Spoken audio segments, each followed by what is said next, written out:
So as we saw in the last chapter that we studied how do organisms reproduce, we spoke a lot about sexual reproduction. So this lesson, Heredity and Evolution, you could say it's the next step after the the sexual intercourse, or it's the next step. So we shall just briefly go through how heredity and what is heredity and how the genes are inherited. Yeah. So as we discussed what sexual reproduction is, it's more of reproduction between two individuals, it's a male and a female. Now, what are genes? Genes are nothing but the functional unit of heredity. So as I told you, heredity is something that is, it comes from a generation to generation. So gene is nothing but the functional unit of heredity. So it controls one or several characteristic features in a living organism. So that's what. So suppose you have some features of your dad and some features of your mom, which means what?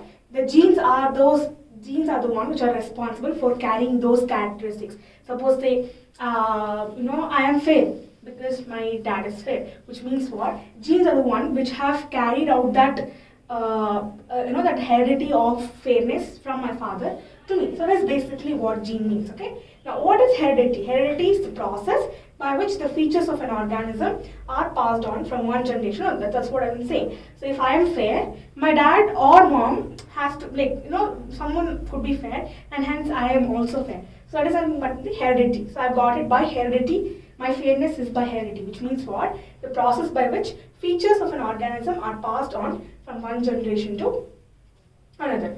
Now, there came a scientist named Mendel. He is known as father of genetics. He gave us a lot of insights about how the traits, how the genes are, how the heredity is carried over from one generation to another generation. So he is known as the father of genetics. So he basically gave us 3 laws of inheritance. Okay, that is the law of dominance. The first law is law of dominance, and the law of segregation. The second law is law of segregation. The third law is the law of independent assortment. Now let us briefly go through what these laws says. Okay. So yeah, the first law. So the law of dominance. So it says a gene has two contrasting I forgot. So let us briefly study the laws of inheritance. Now, the first law, which is the law of dominance, it states that a gene has two contrasting alleles and one always expresses itself in the organism. Now, alleles mean its characters. Okay,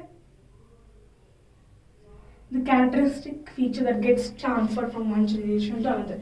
So the law of dominance states that a gene has two contrasting alleles, okay, and one always expresses itself in the organism. Now, the second law, law of segregation. Traits get segregated completely during the formation of gamete without mixing of any alleles. Now, we know how gamete formation happens. Now, during the formation of gametes, obviously there is a male and a female. So, there is some kind of traits from the male and also female. So according to the law of segregation, what it says that during the formation of gamete, the traits of the male and the female completely get segregated. That's what is happening without mixing of any alleles. So the alleles do not mix up, but they get segregated completely during the formation of gamete. Now, the second law is law of independent assortment. This states that the traits can segregate independently of different characters during gamete formation. Now, what is the difference between this and this? They're saying the second law is that it gets completely segregated. The third law is that they can segregate independently of different characters during gamete formation. So these are the 3 laws of inheritance. A possible question, state the 3 law of inheritance, or Mendel is known as father of what? So you have to state that Mendel is known as father of genetics, and you have to state the 3 laws, means you have to write the 3 statements. Okay. Next, dominant traits. So traits are those characteristic features which come from one generation or the traits. So the trait I am carrying of my family is the fairness or something like that. Okay. So that is nothing but trait. Now you have something called as dominant traits. Okay, traits that express themselves in an organism in every possible combination and can be seen. The next kind of trait is recessive traits. Okay, recessive traits. The recessive traits are trait which is not expressed in the presence of a dominant. For example, suppose there is a random girl or a girl, okay, who has, what dimples are on the, you get it on cheeks. So the girl may have the dimples, but either the father or the mother may not have it. They are known as your recessive traits, okay. Not necessarily they would come from the previous generation, but they would have got it. That is called as the recessive traits, okay. Next, inheritance. What does inheritance mean? Pertains to the transfer of traits from one generation to another. So inheritance, heredity, inheritance. In matlab it's going. So you're taking it. So inheritance means it pertains to the transfer of traits from one generation to another. So we already studied what laws of Mendel are. Next comes sex determination. Okay. Now what is sex determination? So sex determination is a process of determining sex of an individual based on composition of the genetic material. So using the sex determination, you try to figure out or determine the sex of the individual based on the composition of the genetic material. Now humans. So on the basis of presence or absence of Y chromosomes. I know this again. You get this X and Y chromosomes. You'll have to study what DNA and all of that is. So in that you have something called as chromosomes.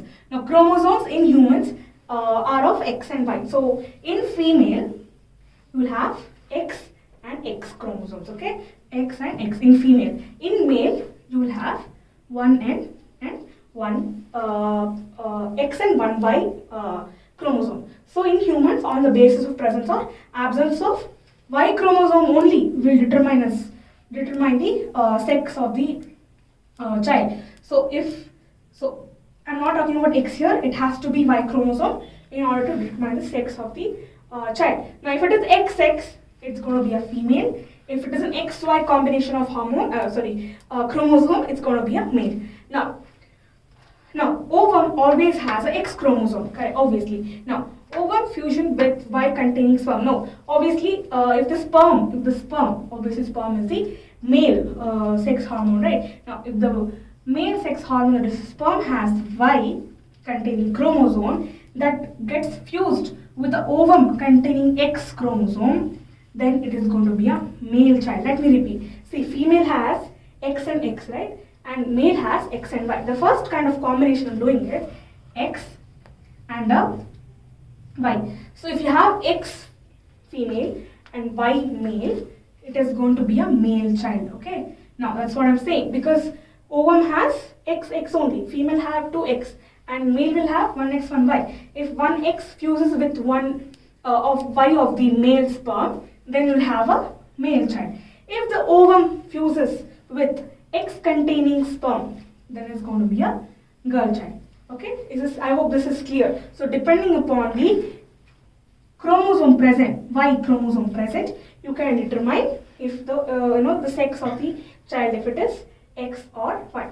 So for male, it is XY, and for female, it is XX. X from the female, X from the male. And for this, it's X from the female and Y from the male. If Y containing sperm combines with X of the female, it's a male child. If X containing sperm fuses with the X of a female, then it's a girl child. So this is how you determine the sex of a child. Okay. Now, as I told you, traits are of two types, right? Acquired and inherited. So what are acquired? Acquired traits are those which are acquired over a period of time. Let me give an example for this. Okay, some boy becomes a great musician one day, even though none of his previous generations or previous family members have been musicians. Which means what? He has acquired that music talent through period of time. So that is not a inherited trait. It's an acquired trait. He has acquired it over a period of time, even though his previous ancestors or father or mother or grandfather, grandmother, none of them had it. Next kind of trait is the inherited trait, which is what? Inherited from parents. Now he has curly hairs, which means what? He would have inherited from his parents. That is the difference between acquired and inherited traits.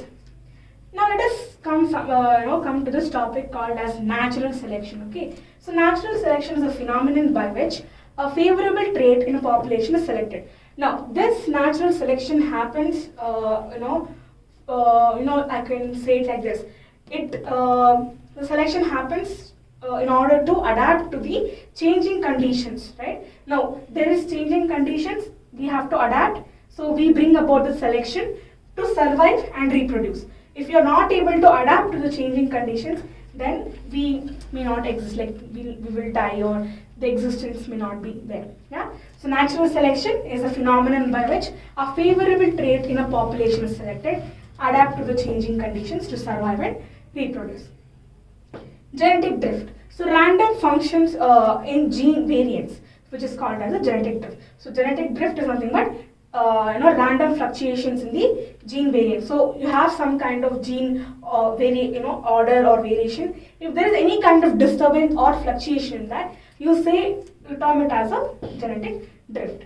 Next came another scientist, rather scientist, you'd say biologist. Now his name is Charles Darwin. He is known as father of evolution because he studied a lot about the evolution of human beings and how we evolved. So he is known as father of evolution. So this is a kind of important question. This and father of genetics. So don't get confused. Father of evolution is Charles Darwin, and father of genetics is Mendel. Now, what is evolution? So evolution, a tangible change in the heritable characteristics of a population over several generations. So evolution, so we say we have evolved from, we are very similar to that of how a monkey looks, or how chimpanzees look, because we have similar hands. We have even they have 5 fingers, and the kind of prints and the thumb prints or what the lines are very similar. So what we say, we have evolved from that period of time. So that is what evolution means. So that's why monkeys, chimpanzees, we all have similar kind of traits, right? So that is what evolution means. We have evolved during the course of time. So evolution is nothing but a tangible change in the heritable characteristics of population over several generations. Next, so in order to study about how exactly evolutions happen or evolutionary duration, we have something called as fossils. So fossils till today, they are the most prominent evidences for the evolutions that has taken place over several generations till now. So what are fossils? Fossils are nothing but the preserved remains of ancient animals or plants. So what they actually help us to understand the anatomy, physiology of an organism. That's what I said. So fossils have been till date the best and the very prompt evidences for evolution. Now fossils are nothing but the preserved remains of ancient animals or plants, which help us to understand the anatomy, physiology of organisms. Now, how exactly the fossils form? So what happens is an organism dies and gets buried. So imagine you have an organism, okay? It dies and you have mud, sand or soil, and it gets buried, right? It gets buried. After that, what happens? Slowly, over the period of time, what happens? The body skin or the tissue, they leave, as in they get out or they leave the entire body, and what remains is just the bones and the shell, right? So first what is happening? The organism dies and gets buried. After a few years, slowly the tissues, the soft tissues from the body, they leave out, and what remains is the bones or shells, depending upon the kind of organism that has died. Right? After that, sediments build over it and harden into rock. So what happens again after over a year? Now you've got the bones and shells. It's still there. Suppose, let me just put it. So this is your mud and sand, something like that, okay? And then you have your organism. It's dead here, right? Let me just put it in a nice way. So your organism, right? And so it's got buried now. It has died, it's got buried. So slowly after a few years, what is happening? The tissues from the body leave out, and what is left is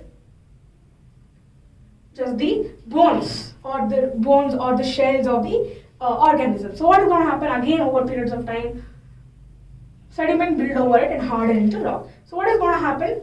More and more sand, due to wind, due to weather conditions and all, more and more sand, soil, water, everything comes up and it becomes a mold kind of thing, and it's hardened, and finally it hardens to become a rock kind of thing. The last what happens is petrification. Petrification is nothing but the bone decay. So what happens at some point of time? These bones decay, right? They decay. What happens now? These are not there, right? Now the bones are not there. What is going to happen?